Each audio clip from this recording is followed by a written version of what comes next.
नमस्ते। कहानियाँ दिल की में आपका एक बार फिर से स्वागत है। हमारे समाज में शादी ब्याह एक बहुत ही इम्पोर्टेंट हिस्सा माना जाता है, जिससे हर कोई अपने बच्चों के लिए सोचता है और चाहता है।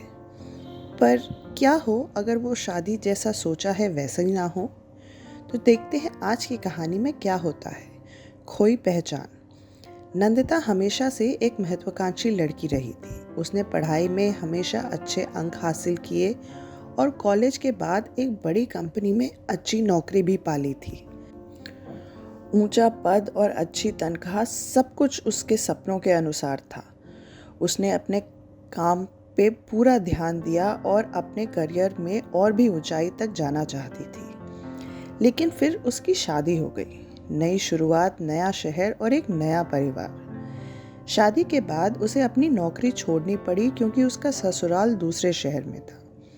उसने सोचा कोई बात नहीं, मैं वहां पे भी नई नौकरी ढूंढ लूंगी। शुरू में सब कुछ ठीक लग रहा था, लेकिन जब उसने अपने पति से नौकरी के बारे में बात की तो उसने कहा, नंदिता, अब तुम्हें काम करने की ज़रूरत नहीं है। घर पे भी कितने काम होते हैं और वैसे भी मैं अच्छी कमाई कर रहा हूँ।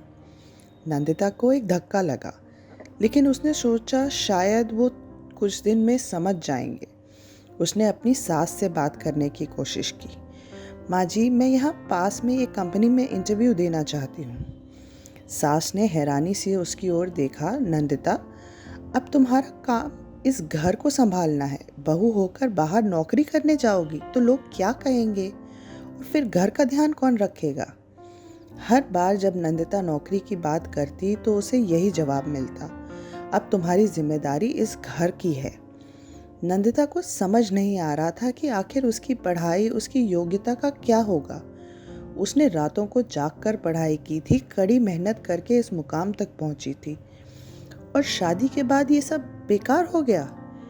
एक दिन उसने अपने पति से फिर बात की। मैं घर और नौकरी दोनों संभाल लूंगी, प्लीज मुझे काम करने दो। उसका पति नाराज हो गया। तुम समझती क्यों नहीं हो? हमारे परिवार में बहुएं काम नहीं करती और मुझे ये पसंद नहीं कि मेरी पत्नी बाहर जाकर काम करे। नंदिता के आंखों में आंसू थे। वह समझ नहीं पा रही थी कि आखिर उसका सपना, उसकी पहचान क्यों किसी और के फैसले पर निर्भर करती है। उसे अपना पुराना ऑफिस, वहाँ के लोग और काम करने का जुनून याद आने लगा।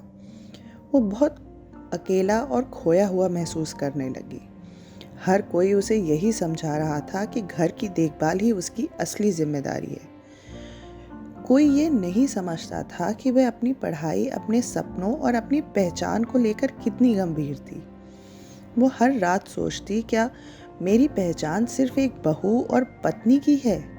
क्या मेरे सपने और इच्छाएं अब मायने नहीं रखती? क्यों कोई मेरी इस बात को नहीं समझ रहा? क्यों मुझे कोई इसके लिए प्रोत्साहित नहीं कर रहा है? पर उसके पास कोई जवाब नहीं था।